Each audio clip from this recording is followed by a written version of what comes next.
것은 말 아래나 평상 아래의 두려움이냐 등경 위의 두려움이 아니냐. 드러내려 하지 않고는 숨긴 것이 없고 나타내려 하지 않고는 감추인 것이 없느니라.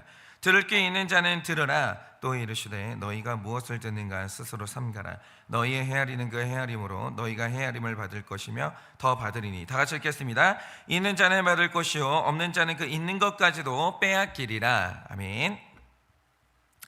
네, 오늘 아침은 우리가 이제 21절에서 25절까지 말씀을 좀 묵상하려고 하는데요. 어제는 그 예수님이 그 씨앗을 가지고 이제 설교를 하셨다면, 오늘 이렇게 어제 말씀을 이제 씨앗을 가지고 설교하셨다면, 이제 이 본문에서는 등불을 가지고 이제 설교를 하시는 거예요. 그런데 이제 중요한 건 등불이 뭘 의미하냐 이거죠.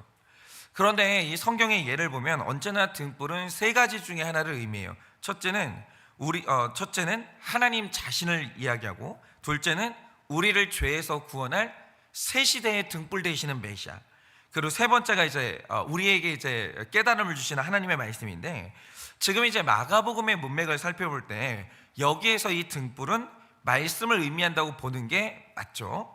자, 그러면 오늘은 이제 메시지를 전달하기 전에 이 말씀의 내용이 뭐냐, 이거 단순하게 내용만 한번 볼게요.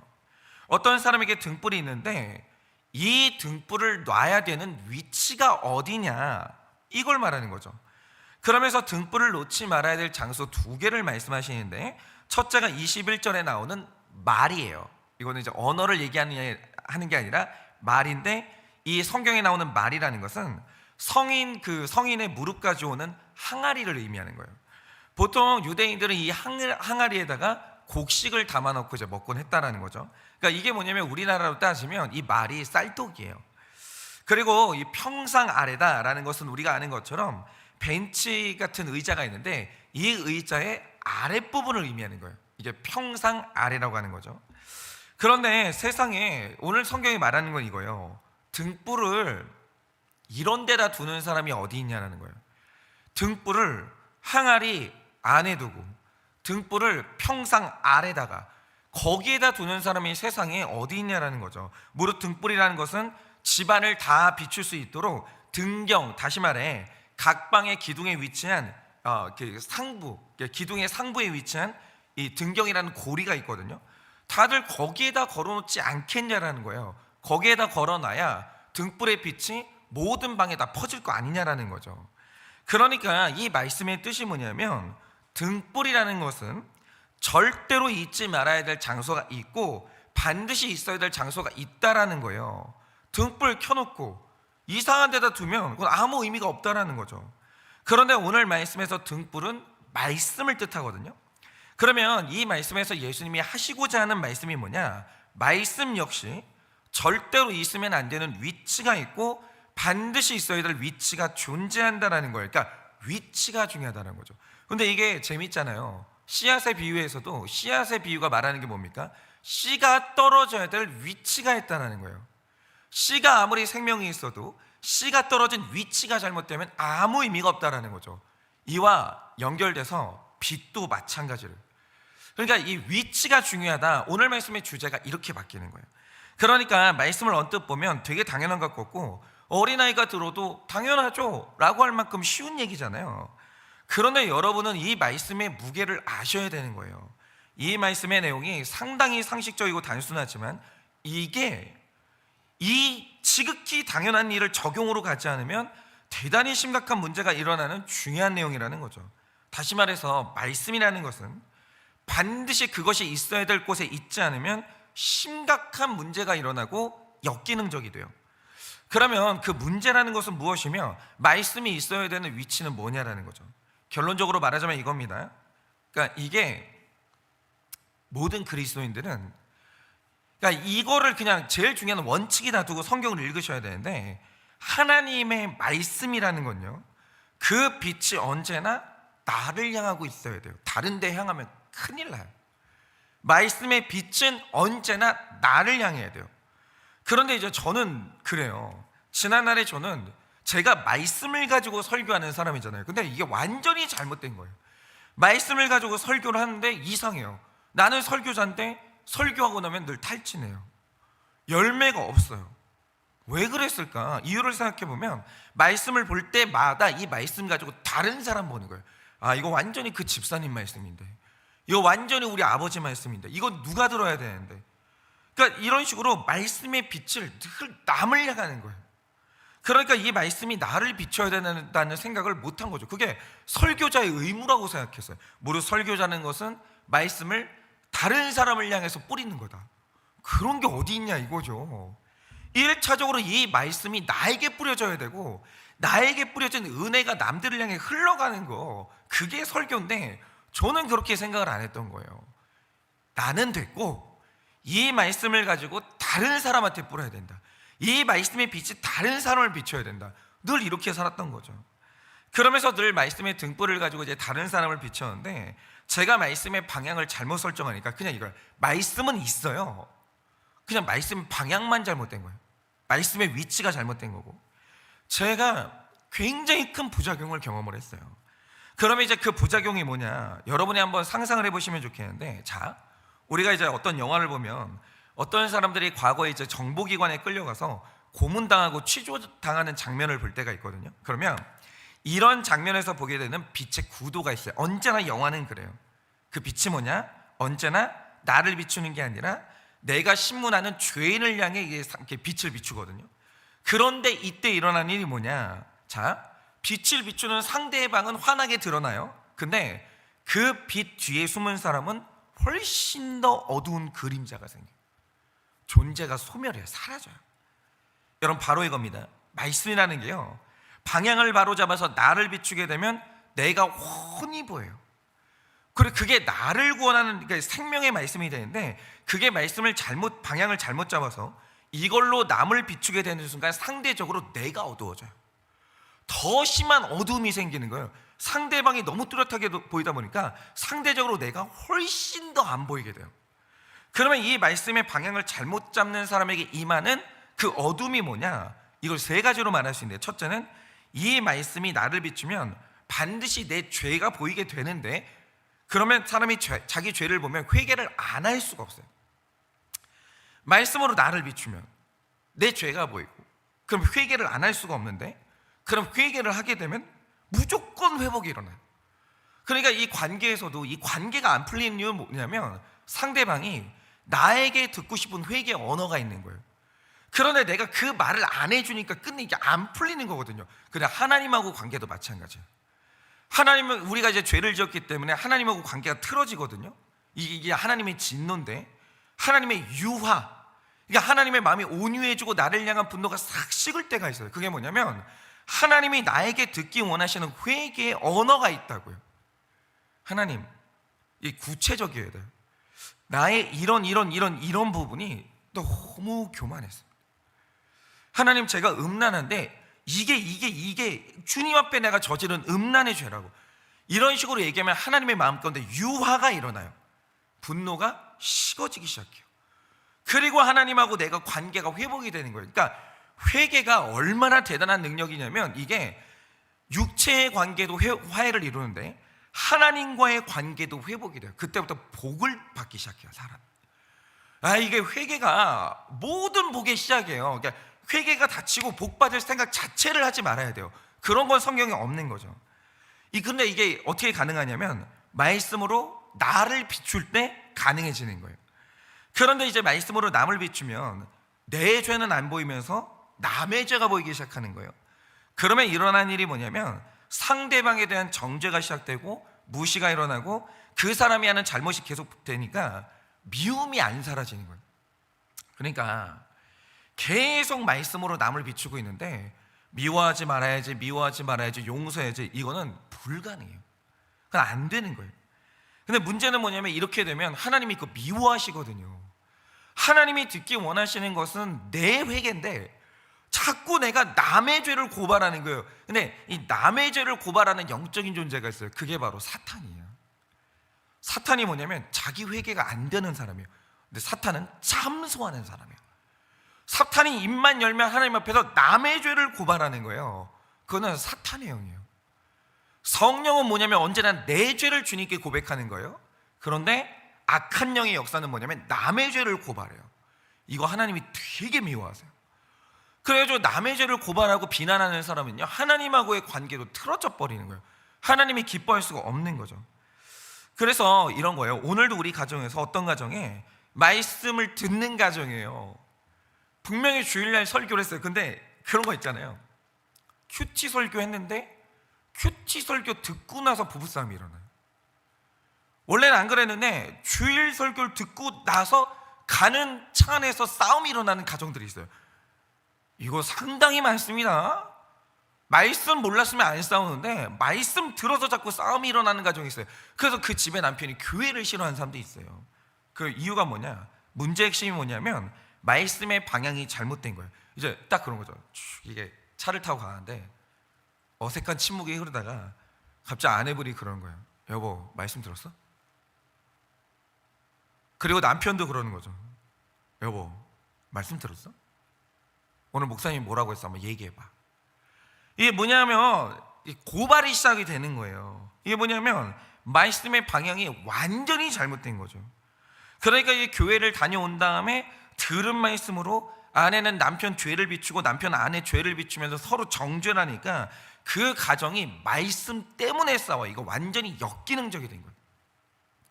말씀 때문에 회개하고 이게 화해하는 게 아니라 말씀 때문에 싸운다. 이거는 말씀의 위치가 완전히 잘못된 거죠. 이렇게 되면 안 된다라는 거예요. 말씀은 언제나 나를 비춰야 돼요.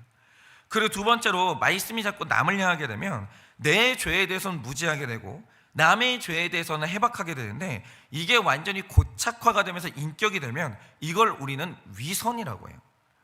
여러분, 우리가 위선적이라고 할 때 이 내가 위선적이다 이걸 인식하는 사람이 있냐? 없습니다.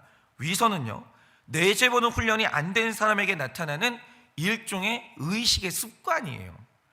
여러분, 어떤 사람이 위선자가 된다라고 할 때 실수로 위선을 떠는 사람은 없어요. 위선이라는 것은 너무 오랜 시간 동안 자기 죄를 못 본 탓에 나 자신에 대한 무지와 인격이 결합된 괴물의 상태가 뭐냐? 그게 바로 위선이라는 거예요. 그러니까 이런 거죠.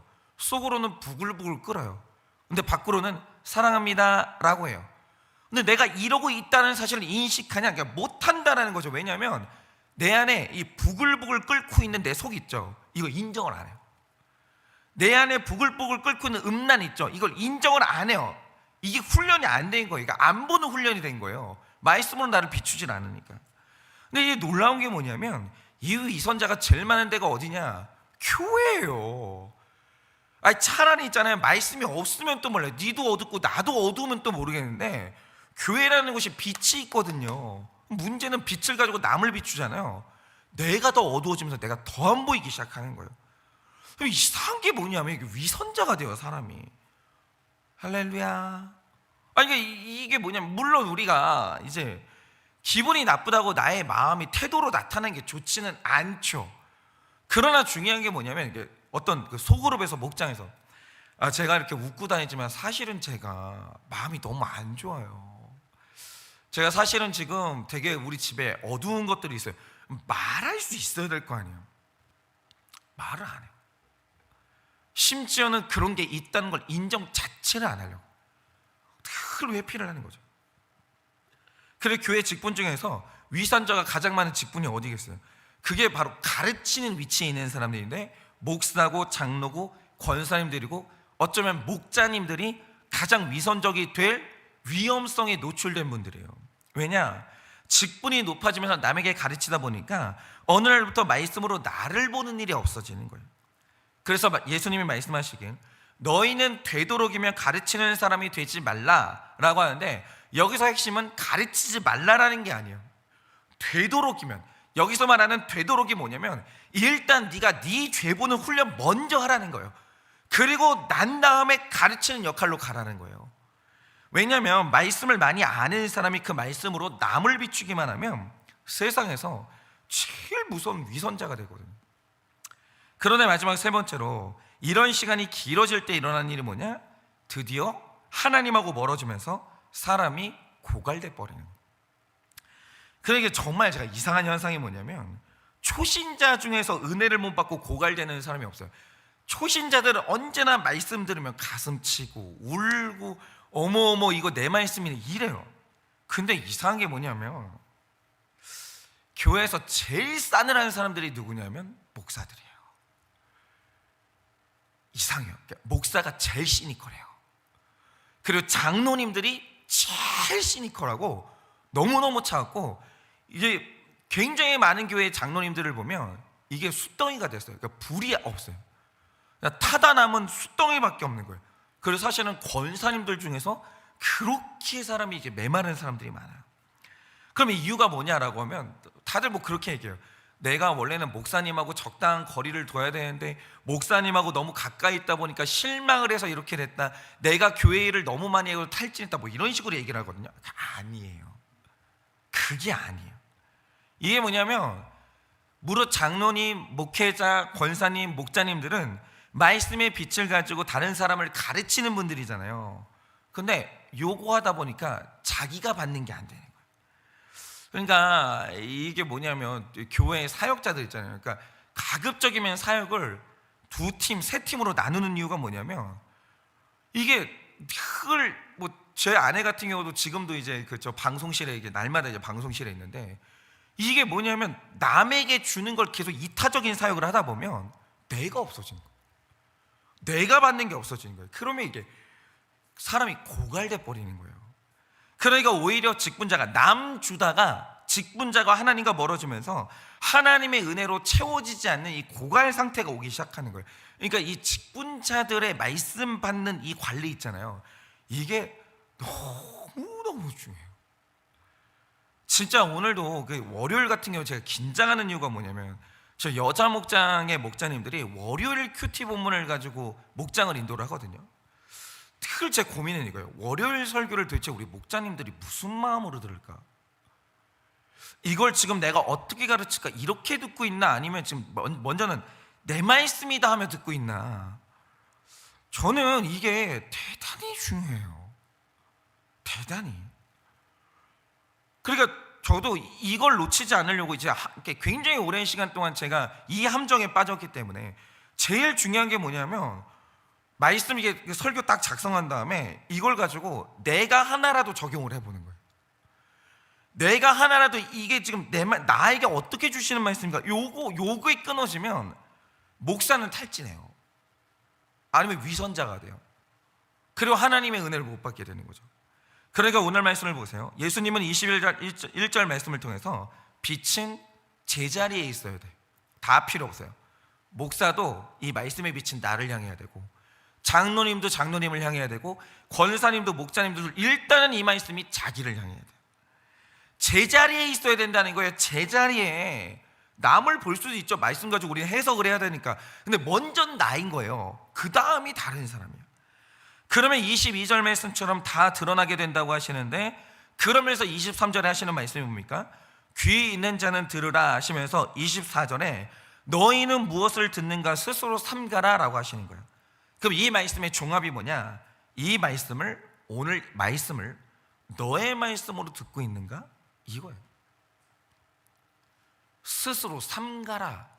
스스로 삼가라라는 말의 뜻이 뭐냐면, 제발 이 말씀이 남을 향하게 하지 말고 너를 향하고 있는지 이거에 대해서 계속해서 의식하라는 거예요. 계속해서 이 말씀은 누굴 비추고 있는가? 누굴 비추고 있는가? 그러니까 나만 잘하고 있으면 남들은 알아서 변화가 돼요. 근데 이게 뭐냐? 내가 이 말씀으로 너를 계속 깨야 네가 변화될 거라고 생각을 하니까 상대방의 오기가 생기는 거예요. 그래서 더 안 변하는 거예요. 더. 그러니까 제일 첫 번째는 뭐냐면 나만 잘하고 있으면 돼요. 나만 잘하고 있으면. 이거를 점검하라는 거죠. 그러니까 여러분, 오늘 이 말씀이 단순한 것 같아도 얼마나 중요하냐 이거예요. 얼마나. 성경 말씀 중에서는 대충 읽어도 되는 말씀이 없어요. 오늘 성경이 말합니다. 빛을 항아리 속에 두는 사람이 어디 있니? 빛을 의자 밑에 두는 사람이 어디 있니? 그럴 거면 뭐하러 빛을 켰니? 빛은 등경 위에 두는 거야.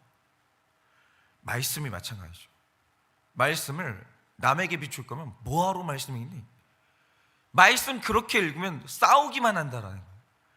그 말씀 때문에 너희 가정 가운데 불화가 일어난다라는 거예요. 누가 말씀을 그렇게 쓰냐 이거예요.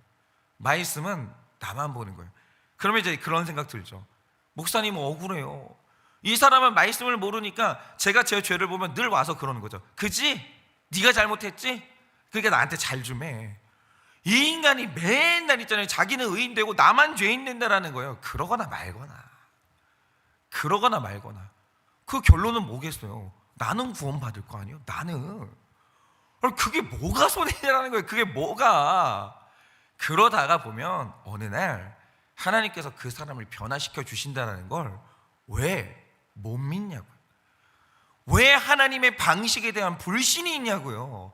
그러지 말라는 거예요. 여러분, 그래서 오늘 여러분에게 말씀의 빛은 어디에 있습니까? 오늘 이 말씀의 빛을 다시 한번 설정하기를 바라요. 제발 말씀으로 남을 비추지 마시고 자기 자신을 비추세요. 빛이 이거보다 중요한 메시지 없어요. 남을 보는 게 아니에요.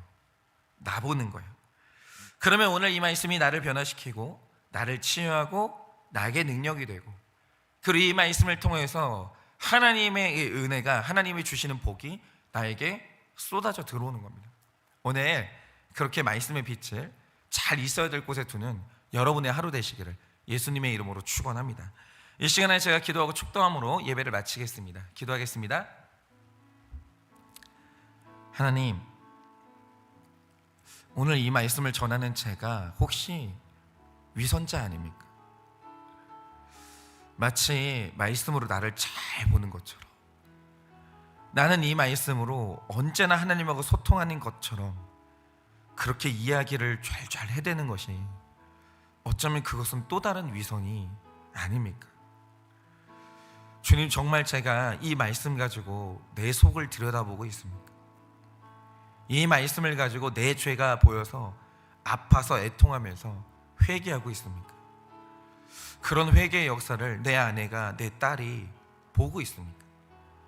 강단에서는 내 죄를 잘 보는 것처럼 그렇게 연기를 하지만 집에 가서는 말씀 가지고 아내 정죄하고 딸을 정죄하는 너무나도 무서운 위선자가 혹시 저는 아닙니까? 주님, 이렇게 되면 말씀이 재앙이 되는 것입니다.